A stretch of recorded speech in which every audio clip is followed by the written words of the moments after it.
श्रील प्रभुपाद की जय।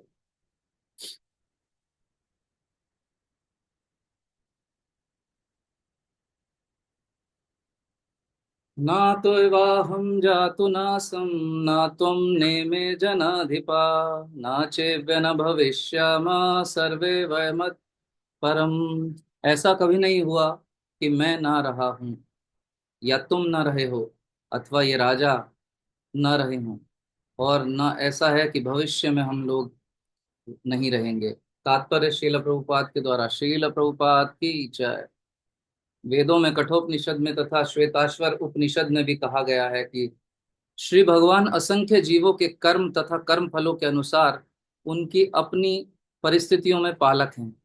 वही भगवान अंश रूप में हर जीव के हृदय में वास कर रहे हैं। केवल साधु पुरुष जो एक ही ईश्वर को भीतर बाहर देख सकते हैं पूर्ण एवं शाश्वत शांति प्राप्त कर पाते हैं।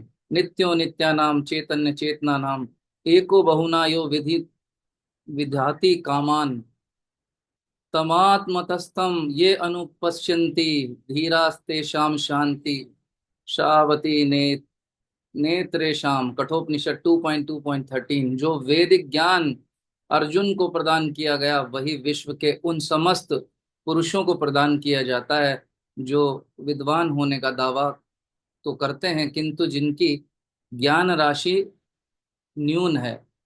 भगवान ये स्पष्ट कहते हैं कि वे स्वयं अर्जुन तथा युद्ध भूमि में एकत्र सारे राजा शाश्वत प्राणी हैं और इन जीवों की बद्ध तथा मुक्त अवस्थाओं में भगवान ही एकमात्र उनके पालक हैं।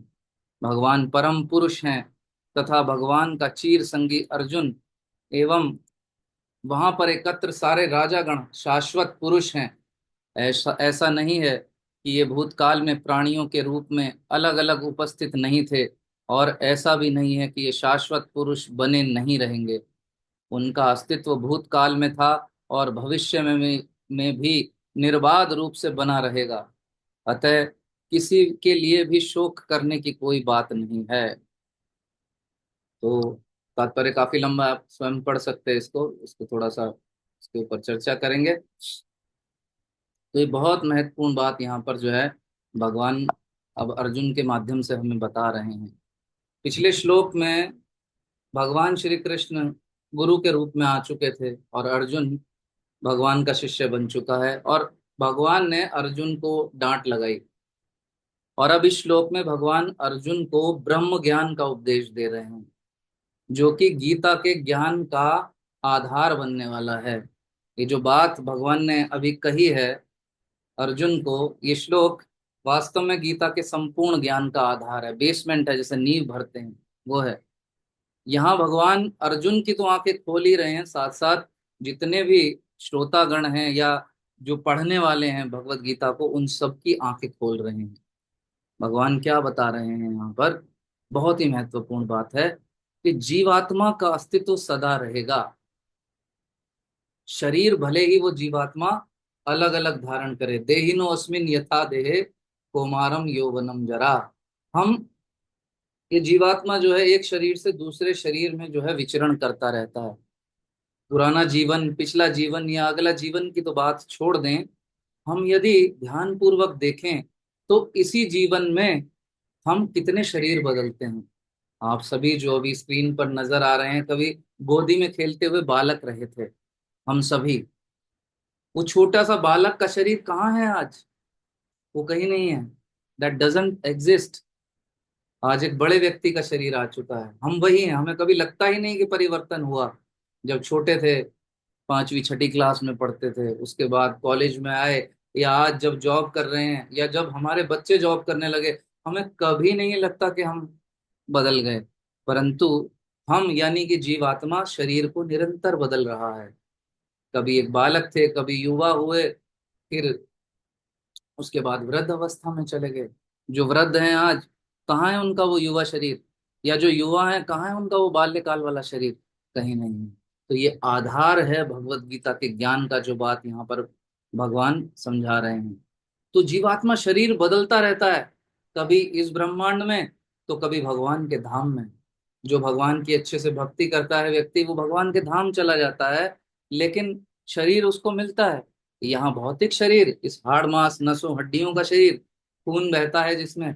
और जब भगवान के धाम चला जाता है व्यक्ति, तो उसको आध्यात्मिक शरीर प्राप्त होता है, जो जन्म मृत्यु जरा व्याधि, जो ना तो बूढ़ा होता है, ना उसमें बीमारियां होती हैं किसी भी प्रकार की, और वो माया के वशीभूत नहीं होता, वो केवल भगवान श्री कृष्ण की भक्ति में रत रहता है। तो कहने का तात्पर्य क्या है कि जीवात्मा का अस्तित्व कभी खत्म नहीं होता। भगवान अर्जुन को यहाँ पर ये बात बता रहे हैं। तो वो जीवात्मा भ्रमण करता रहता है, यदि इस भौतिक जगत में ही भटक रहा है तो भिन्न भिन्न योनियां हैं, 84 लाख योनियों में भ्रमण करता रहता है। और जब इस ब्रह्मांड को भेद कर भगवान के धाम में प्रवेश करता है, तो फिर आध्यात्मिक शरीर को प्राप्त कर लेता है। और बहुत ही महत्वपूर्ण बात भगवान यहाँ पर एक और बता रहे हैं कि प्रभुपाद बता रहे हैं कि भगवान और जीव दोनों का अस्तित्व अलग अलग है। हम सब व्यक्तिगत आत्माएं हैं। भगवान क्या है? भगवान का संपूर्ण शरीर ही आत्मा है।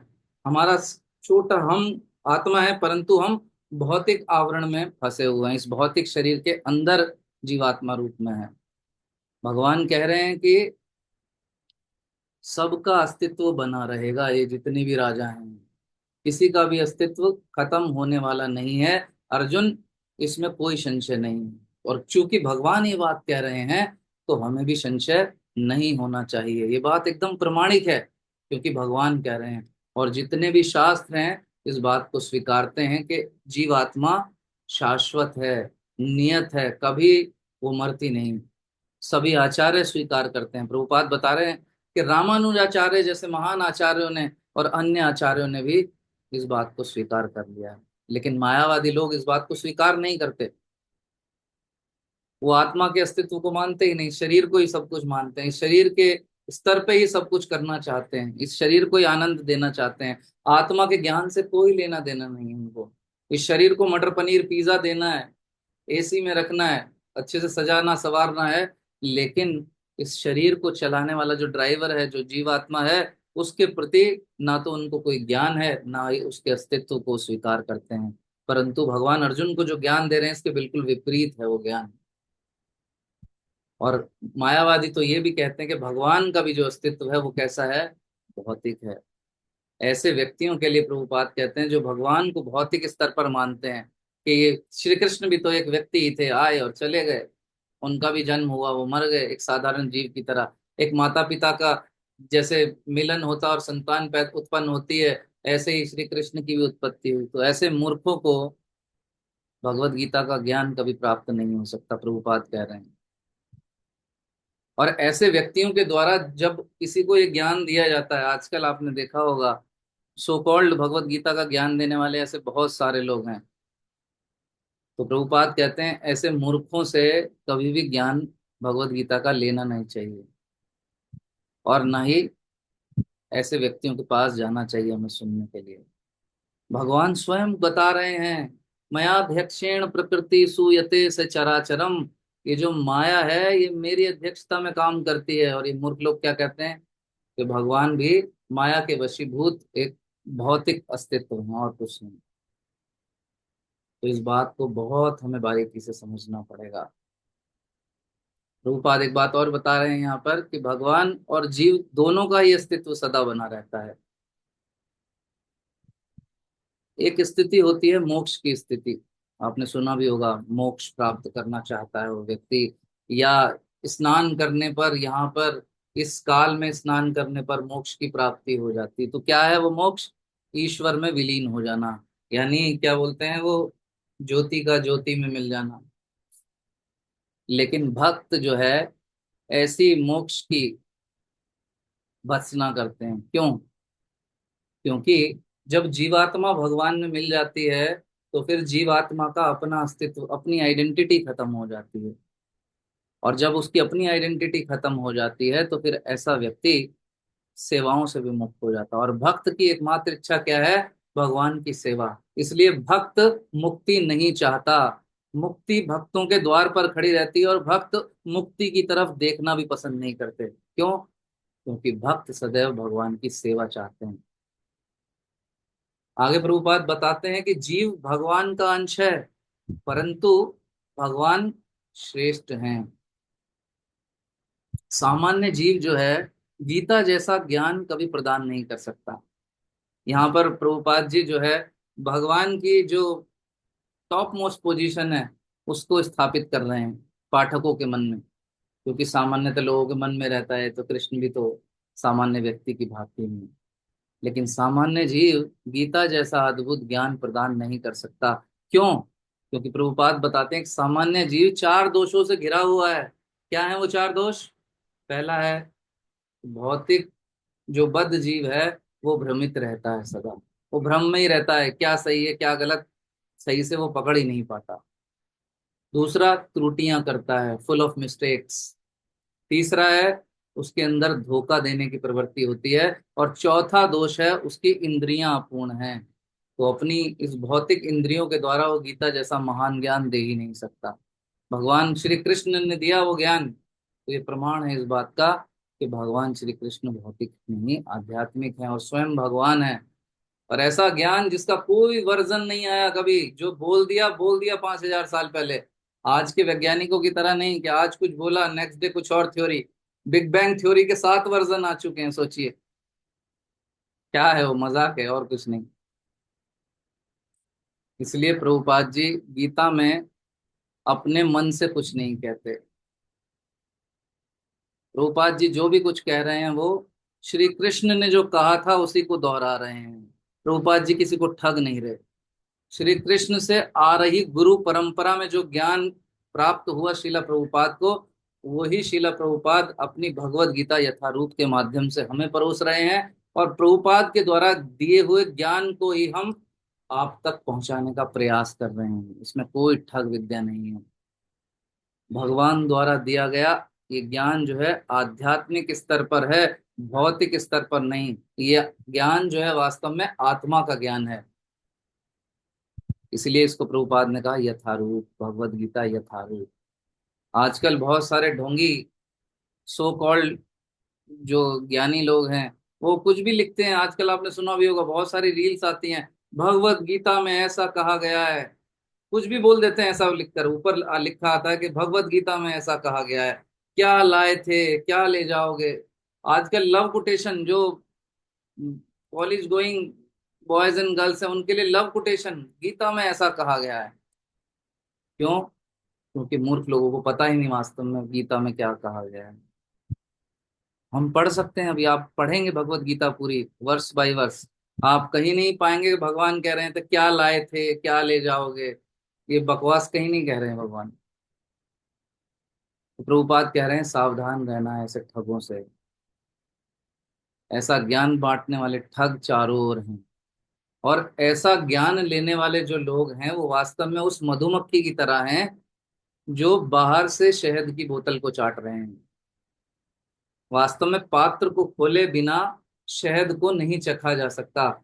उसी प्रकार जो लोग भगवत गीता यथारूप का स्टडी नहीं करते वो भगवत गीता के ज्ञान को कभी प्राप्त नहीं कर सकते। खाली यूट्यूब में किसी को भी सुन लिया उससे काम नहीं चलने वाला। इसी प्रकार परंपरा में आए जितने भी आचार्य हैं उनके बिना इस ज्ञान को अनुभव नहीं कर सकते हम, जो आचार्य हमें ज्ञान दे रहे हैं। और मायावादियों द्वारा दिया गया गीता ज्ञान सत्य का भ्रामक निरूपण है। वास्तव में प्रभुपाद जी बिल्कुल साफ लिख रहे हैं, तात्पर्य पढ़िएगा इस श्लोक का। भ्रमित करने वाला ज्ञान वो बांट रहे हैं, व्यक्ति को उलझाने वाला कुछ भी बोल रहे हैं। भगवान चैतन्य महाप्रभु इसलिए साफ शब्दों में कहते हैं कि ऐसे व्यक्तियों से हमें नहीं सुनना चाहिए। ऐसे लोग जो किसी से भी सुन लेते हैं भगवत गीता जैसा ज्ञान, ये जाने बिना कि उसकी क्या क्वालिफिकेशन है, क्या वो गुरु परंपरा में है कि नहीं है, क्या उसको ज्ञान है इस शास्त्र का कि नहीं है। ऐसे व्यक्तियों से सुनना, सुनने वाला जो व्यक्ति है उस बकरी के समान है जो किसी भी खेत में जाके चरने लगती है। इसलिए महाप्रभु कहते हैं मायावादी भाष्य सुनिले है सर्वनाश। ऐसे व्यक्तियों का सर्वनाश निश्चित है। आगे प्रभुपाद जी क्या बता रहे हैं कि आत्मा और परमात्मा का ये जो दोनों है ये द्वैत शाश्वत है। मतलब दोनों अलग अलग हैं। बहुत लोग क्या कहते हैं कि आत्मा परमात्मा एक ही है, हम भी तो भगवान हैं। आपने सुना भी होगा ये बात कहते हुए, हम भी तो भगवान हैं। हम दोनों एक नहीं हैं। वास्तव में भगवान विभु हैं और हम अणु हैं, दोनों एक नहीं हैं। परंतु ये सत्य है कि दोनों शाश्वत हैं। ऐसा नहीं है कि आत्मा भगवान का अंश है। प्रभुपाद जी एक जगह कहते हैं कि ऐसा नहीं कि कोई सोच सकता है कि भगवान के अंश है हम, तो भगवान में कोई कमी आ गई। जैसे 10 रुपए के नोट से 1 रुपया निकाल दिया जाए तो 9 रह जाता है, फिर 1 रुपया निकाल दिया जाए तो 8 रह जाता है। नहीं, 1 - 1 = 1। या फिर किसी कागज के टुकड़े को फाड़ दो छोटे छोटे टुकड़ों में, तो थोड़ी देर में कागज का ही अस्तित्व खत्म हो जाता है। ऐसा नहीं है भगवान के साथ। भगवान सबके पालन करता है, प्रभुपाद समझा रहे हैं, सबको एनर्जी प्रदान करने वाले शाश्वत हैं, और ये जीवात्माएं भी शाश्वत हैं। हम इंडिविजुअल आइडेंटिटी है हमारी। दोनों में सिर्फ फर्क क्या है, भगवान में और हम में, कि हम भगवान के अंश तो हैं, परंतु भगवान बड़े स्तर पर कुछ भी कर सकते हैं, हम उतने बड़े स्तर पर सब कुछ नहीं कर सकते। नित्यो नित्यानाम कहा है ना इसमें। हम भगवान के अंश हैं, और वो एक चेतन भगवान सारे चेतन आत्माओं का पोषण करने वाले, हमारा पालन करने वाले। ऐसा नहीं है कि भगवान नहीं थे, हम नहीं थे। ऐसा नहीं है कि हम नहीं हैं या भगवान नहीं है। ऐसा ना ही होने वाला है कि भगवान नहीं होंगे और हम नहीं हैं। आज हम इस धराधाम पे हैं, इस भौतिक जगत में हैं, लेकिन भगवान अपने धाम में है। हो सकता है जो अच्छे से भक्ति कर रहे हैं, तो कल को हो सकता है वो भी भगवान के धाम में हो, भगवान के पास। यदि भगवान है ही नहीं तो फिर हमारा भक्ति करने का लाभ क्या। बहुत लोग जो कहते हैं कि भगवान नहीं है, तो समझने की बात क्या है कि क्या कहना चाह रहे हैं यहाँ पे, कि भगवान और भक्त या जीव आत्मा जो है, दोनों सदा सदा शाश्वत हैं, परंतु दोनों की शक्तियों में अंतर है, परंतु दोनों शाश्वत हैं। हाँ, और अगर भगवान और जीव में फर्क नहीं है, तो क्यों अर्जुन भगवान की शरण ले रहा है। कुछ लोग कहते हैं ना जीवात्मा और भगवान जो है एक ही है। तो हम देख सकते हैं अर्जुन जो कि इतना बलवान, इतना सशक्त व्यक्ति है, ऐसा व्यक्ति भी क्या कर रहा है, भगवान की शरण ले रहा है, कह रहा है कि मैं आपका शिष्य हूँ, आप मेरे गुरु हैं। जब वो भी भगवान हो सकता था, उसको शरण लेने की आवश्यकता ही नहीं थी। भगवान स्माइल कर रहे हैं लेकिन वो परेशान है, वो दुखी है, माथे से पसीने छोड़ रहा है, और यही सब हम सब की भी हालत है। क्यों हम सब भी भगवान की शरण पाना चाहते हैं, अर्जुन की भांति। यदि हम सब भगवान हैं तो हमें क्या आवश्यकता है भगवान की शरण ग्रहण करने की, यदि कोई भेद ही नहीं है हम में। फर्क ये है कि हम सब, जैसे कि अर्जुन माया के वशीभूत है, भ्रमित है इस समय, वैसे ही सभी जीव माया के भ्रम में है, माया के वशीभूत हैं। लेकिन भगवान क्या कहते हैं, देवी ये शाम गुणमयी मम माया दुरत्यया। भगवान माया के वश में नहीं है, बल्कि माया जो है वो भगवान की अध्यक्षता में कार्य करती है। ये this is the big difference. ईश्वर परम कृष्ण सच्चिदानंद विग्रह अनादिर आदिर गोविंद सर्व कारण कारणम। तो भगवान सर्व कारण कारणम है, परम ईश्वर हैं। हम उनके अंश जरूर हैं, परंतु उनके समान शक्तिशाली नहीं, भगवान नहीं। परंतु भगवान यहाँ पर अर्जुन को ये बात बता रहे हैं कि भले ही जीव उतना शक्तिशाली नहीं जितना ईश्वर है, परंतु उसकी उपस्थिति शाश्वत है, वो सदा सदा बना रहेगा, वो मरने वाला नहीं है। मरता तो सिर्फ ये शरीर है, जीवात्मा कभी नहीं मरती। इसीलिए आपने देखा होगा सामान्य व्यक्ति जो कभी अपने आप को जीवात्मा के स्तर पर अनुभव ही नहीं करता, सदा सदा देहात्म बुद्धि के स्तर पर ही रहता है, लेकिन वो भी जब किसी का देहांत हो जाता है तो क्या बोलता है कि वो गुजर गए, वो चले गए, जबकि उस व्यक्ति का शरीर उसी घर में उसके सामने पड़ा होता है, सामने दिख रहा है, लेकिन फिर भी कह रहा है चले गए।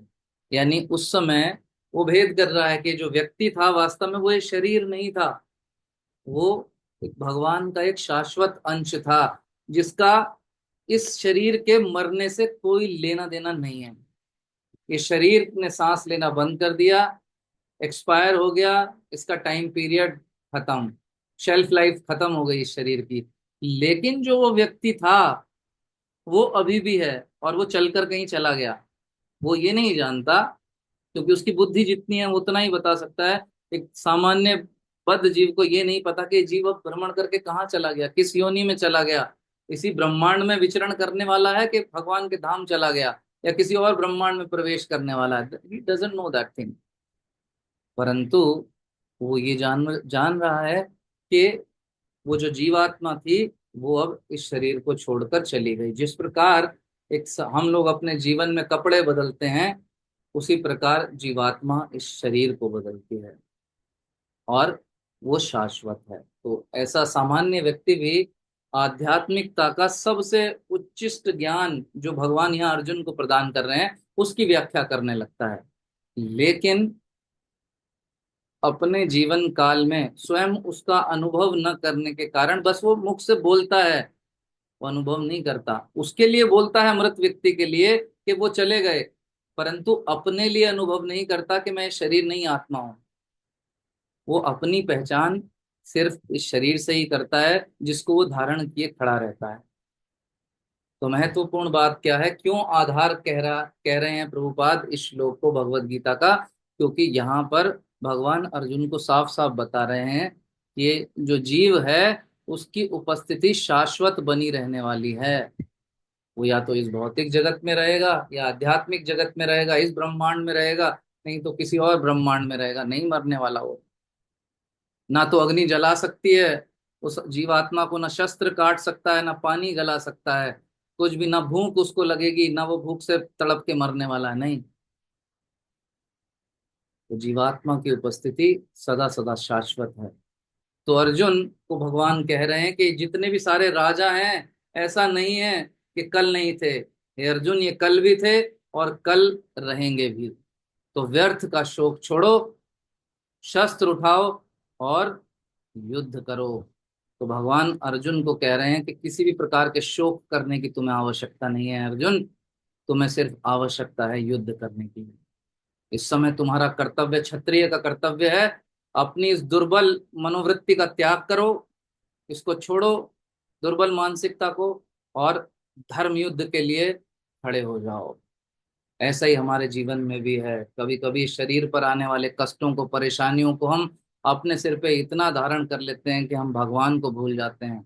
हम भूल जाते हैं कि हम भगवान के शाश्वत अंश हैं, और हमारी क्षमता बहुत बड़ी है, हमारा सफर बहुत लंबा है। हमारा सफर केवल इस शरीर से संबंधित बातों या रिश्ते, नातों या संबंधों तक नहीं है। न जाने कितने शरीर धारण करके हम आए हैं, कितने माता पिता को हमने धारण कर किया है, और कितने माता पिताओं को हम आने वाले समय में धारण करने वाले हैं, या फिर स्वयं भगवान के धाम में प्रवेश करने वाले हैं।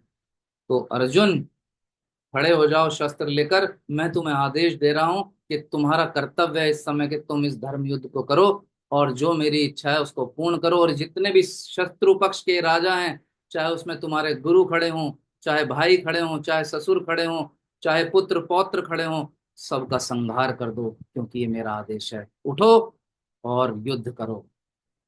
हरे कृष्ण कृष्ण कृष्ण हरे हरे, हरे राम राम राम हरे हरे। भगवत गीता यथारूप की जय। श्रील प्रभुपाद की जय।